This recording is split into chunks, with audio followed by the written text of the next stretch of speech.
less than an hour, aircraft from here will join others from around the world.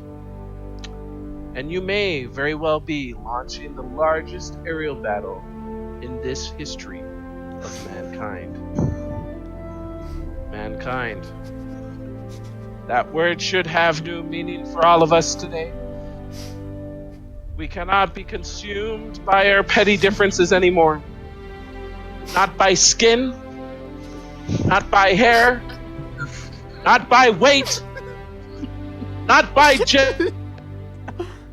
Because today we will be united in our common end. Perhaps it is fate that today marks the 4th of July. And you will once again be fighting for our freedom. Not from tyranny, oppression, or persecution, but from annihilation. We are fighting for our right to live, our right to exist. And should we win the day, the 4th of July will no longer be known as an American holiday, but as the day when the world declared in one voice, we will not go quietly into the night. We will not vanish without a fight. We're going to live on.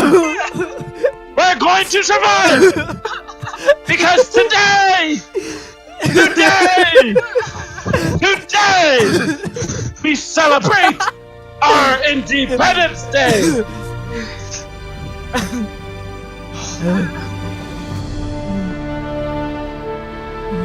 You done? Aren't you Try Canadian? it. Can we try with the Narnia? Oh Wait, my Angel, aren't you God. Canadian?